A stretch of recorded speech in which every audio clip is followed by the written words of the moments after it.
In this segment with Colin and Michael Wilbon, they're going to talk about the great game that we seen last night. Yeah, it was some. It was some. In some people's eyes, it was some controversy.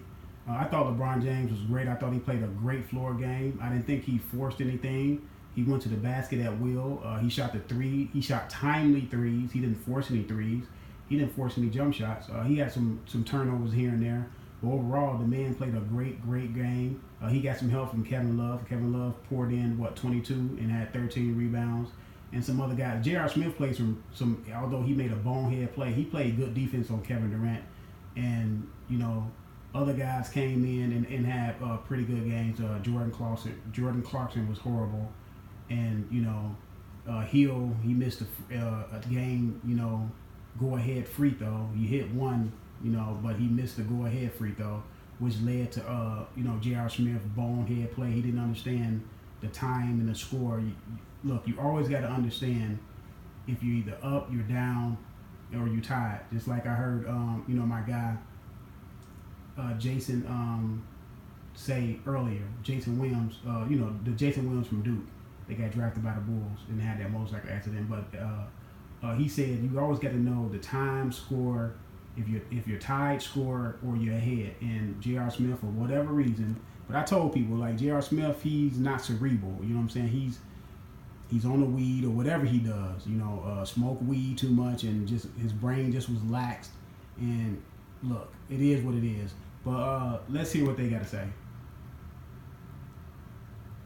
Not stop, slept. He is outraged by what happened last night. I led my show saying I cannot believe that we went to a replay. Joy and I agree on this.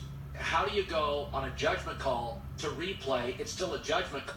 Okay, let me talk about that because a lot of people are, kind of blowing that up a little bit. I understand that you're a Cleveland fan. Yes, you are PO'd by it. You are PO'd and you don't want to hear about rules. But the rules in the rule in the NBA that I heard a lot of commentators say, and a lot of people that were speaking say that you can review that play, at the end of the game, towards the end of the game with 30 seconds left or something crazy. It's even crazy to me. Like it really is. It's really even crazy to me that they can go and replay that, but it is a rule. So it's not like the referees made it up on the fly. And when you look at the play, it's a bang bang play, right? In real time, you can't even tell who was there, who was not there. You can't tell if LeBron James was there in time, or you can't tell if, KD ran him over. But the replay showed that LeBron James wasn't square. He was still moving his shoulder into Kevin Durant. When Kevin Durant was coming, he was still moving his shoulder. And it was kind of like a tie. It was kind of like a bang bang play tie, but the tie goes to the runner. You know what I'm saying? If it's tied, it goes to the runner. It goes to Kevin Durant because he's the offensive player. And it was real close, like I said, and a lot of people are kind of blowing it up like the referees robbed Golden State. I don't think the referees robbed Golden State. It was, and another thing that people are not really talking about, some people are talking about it, two referees called it different on the floor. One called it a charge, one called it a block. Now, usually in that situation, when one of them called it a charge and a block, one guy gets to overrule the other guy. So, I'm guessing that neither one of the guys wanted to get overruled, so they went to the clock to see who was right and who got the right call. But it was not because it's a rule and they didn't make it up on the fly. I'm not gonna say Cleveland got robbed, but I understand if you're a Cleveland Cavalier fan, I understand you getting mad and don't want to hear about rules. I understand that completely. Where refs are all disagreeing and you overturn it. That would never happen in the NFL. Jason Whitlock's joining us. So I threw a theory at you this week on Speak for Yourself, and you always give my goofy theories respect, but I don't think you really believe it. Well, Colin, it did happen in the NFL. Remember the Tuck rule with the Raiders and the Patriots? That's how the Patriots dynasty got kicked off in the AFC Championship game when Brady clearly fumbled the ball, and they called it a Tuck rule. That's what the Tuck rule. That's what we got that Tuck rule today. And I thought that was a ridiculous call back then. I thought Brady clearly fumbled the ball. Clearly. So, it has happened before. I know that, back in the day, before there was instant replay in any sports, really, fans, and I used to say, man, we should be able to see stuff on replay. The referees should be able to see things on replay and overturn it if it's wrong. because back then you had instant replay, but they didn't. The ref and or the umpires did not use replay to overturn things. Then sports gave us what we wanted. They gave us what we was calling for, to have the referees look at stuff and overturn it. But when you do that, you open up Pandora's box, because if you're going to overturn pass interference, okay, if you're going to look at pass interference, why don't we look at holding? Why don't we look at false starts? Why don't we look at hard fouls in the NBA? Why don't we look at charges? See, you open up the doors for everything else. I would rather see the game, refereed or umpired in real time, because, it's a human element, and humans going to get things, wrong sometimes. They're going to get things right sometimes. And you take the human aspect out of the game when you have instant replay, and sometimes when they go to instant replay, they still get it wrong. And you kind of said during the break, you believe in it more now. Yeah, I was at 15% when I heard your theory about LeBron maybe stepping away for a year. Because there's no perfect place to go. Yeah. And so my theory... I know I heard Michael Wimbledon and him say this. I don't think LeBron James is going to step away for a year. I don't think LeBron James wants to step away for a year at this point in his career, because he's 33 years old. He going to take a year off when he's 33 and then come back, the next year? That's a whole year of not playing basketball, not being in basketball rhythm. We seen what happened to Michael Jordan when he took a year and a half off. He came back with 17 games to go, in the season with the Bulls, and he was not in rhythm. Like some games, because of his talent, he's going to have good games, but he was clearly not the same Michael Jordan. I don't know if LeBron James wants to do that, but Michael Wimbledon, he may be on to something, but I don't think he wants to take a year off. LeBron's going to step back, let it sort itself out. I think when LeBron retires, I think LeBron will be done. LeBron is the type of guy that he's going to be done when he's done. He's not going to come back. He played all 82 games, 8 straight trips to the final. Guy's physically and mentally and emotionally exhausted. He steps back and then lets stuff sort itself out, then jumps on like a Phil Jackson or a Michael to the best spot. I'm 25% in now. Okay, so the National Basketball Association last night took a dump on LeBron James. Their officiating crew took a dump on LeBron James, and then J.R. Smith came in and just smeared it all. Now, Michael Wimbledon made one good point out of those 2 points that he just talked about, that he just discussed. Now, do I believe the referees in the NBA took a dump on LeBron James? No, because it was a bang call. Like I just stated earlier, it was a rule that you can go look at the replay, and two referees on the court had 2 different calls. Usually, when I used to look at basketball, one referee would capitulate with the other one, and then they would make a decision, and they would choose either or. But like it's a rule that's been in place for 2 years, and I know I never knew it was a rule, because they change rules all the time nowadays, because to accommodate the sport.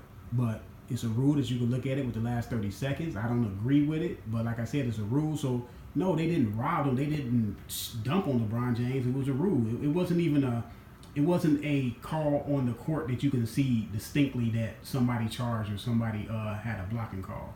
But I agree with the second one. J.R. Smith made a bonehead play.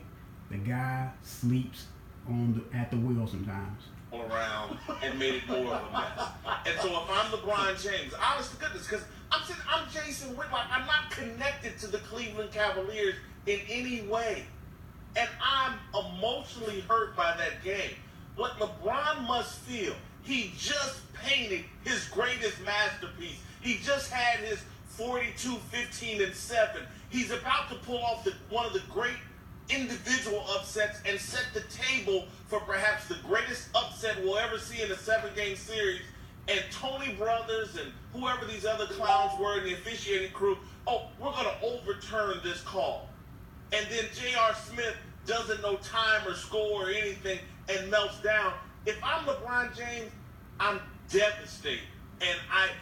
Now, I agree with that. If I was LeBron James, I'd be devastated, because it felt like, I know people talking about the call that he stripped KD. Yes, he did strip KD. I think it was clean. But KD got fouled, body checked, and got fouled by, I believe that was Tristan Thompson that was in the game, either him or Larry Nance Jr. So, yes, he was able to strip him, but he got body checked and got body fouled by one of those guys. So, he wasn't the only one that was in the area if LeBron James didn't commit the foul, which I don't agree that he did commit the foul. One of the other guys did commit the foul because they clearly body checked the man, and when he was going to the basket, that's clearly a foul. So, no, they didn't rob. They didn't dump all over LeBron James and them. It's just what it was. It was a call that went against them. And usually when the calls that type, when the game is this type, go against you, you feel like you've been robbed. Physically, I just won 82 games. I carried a team that no one thought. But LeBron James was tremendous. He was tremendous. He played a great floor game, in my opinion. I thought he played a great floor game. Could be carried to the NBA Finals. I need a year off. Hey, I don't... Listen, man, Phil Jackson did this. We don't hold it against him. Michael Jordan left basketball to go play minor league baseball. We don't hold it against him. LeBron played 82 games. I feel like this morning, he feels like the league screwed him over. There's no... Look, he's sitting there saying to himself, I've done everything. I've given everything. What more do I have to offer than what I offered the game this season and last? I think LeBron James should be more upset at J.R. Smith, because J.R. Smith made the bonehead move of all bonehead moves. He didn't understand the situation. You have to, if you're on the NBA, look, if you're on the court or you're competing in any type of sport, you got to understand the situation. And in that situation, he should have understood that. Now, George Hill missed a free throw. That's a physical error. But mental mistakes, coaches do not like mental mistakes. They say, okay, physical error, everybody, you're not going to do everything well all the time, but just don't make a mental error. And he made an all-time mental error.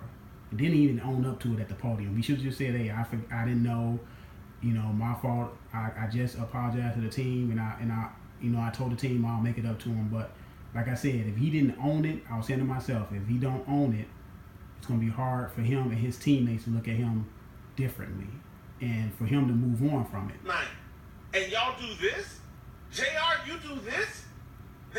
The officiating crew, y'all do this? Y'all allow this to happen? Did you see? I'm going to show the people. Here's LeBron after the game last night. I've never seen him do this because he's always been good to the press. LeBron has always been great to the press. For the record, Michael Jordan was always great to the press. He holds some grudges, but here's LeBron after the game. What's your reaction to it? What's your version? What do you mean, what's my version? Well, did he think that the game was tied, or did he think that you guys had it salted away? How do I know that? Or did you discuss it at all with him at the end of the play? No. They asked me if I talked to JR about it. I said no already. I don't know what JR was thinking. I don't know the question you were trying to ask. I was just trying to see if you knew exactly what his state of mind was. Did he think that you guys had it won, or did he think he was trying to make a play? I'm not sure. What do you mean I'm not sure? No, I don't know his state of mind. Did you know if he knew the score? Look, we've never seen LeBron do that. You're trying to bait me into... Yeah, he was trying to get LeBron James to say, that J.R. Smith messed up. But everybody knows J.R. Smith messed up. Even on the floor, he told LeBron James, you can read his lips saying, I thought we was up. But I don't understand how J.R. can come to the podium and not just own up to it when everybody's read your lips, man. You said, I thought we was up. And you ran out of the play when you could have laid it back up. And you ran away like you was running off the clock. So that shows right there that you didn't know what was going on and you forgot. But like I said, no, the NBA did not rob him. That play was that charge or that block with Kevin Durant was a bang play. I thought it was a charge. You could in the replay in real time. I admit I didn't know if it was a charge. I knew it was bang. Because some charges you can see, some blocks you can see, like, yeah, that's a block, that's a charge. But in replay, they got it right. If I'm the Cleveland Cavaliers, of course I'm gonna feel like I've been robbed because I played very, very well against a team that's a great team, and I thought I stole game one, but some things went against us. But that y'all had a chance to win the game again at the free throw line, and then you had a chance to win the game again. If J.R. Smith get the goddamn rebound and just go straight up. He talking about KD was right there. Just go straight up, man. Just get your body on him, go straight up. Referees might call a foul. You never know. You tied up. There's nothing to lose. All you can do is win the game right there. But like I said, I don't think the Warriors got robbed. Let me know if y'all think they got robbed. You know what I'm saying? Subscribe to the channel, man. I'm out.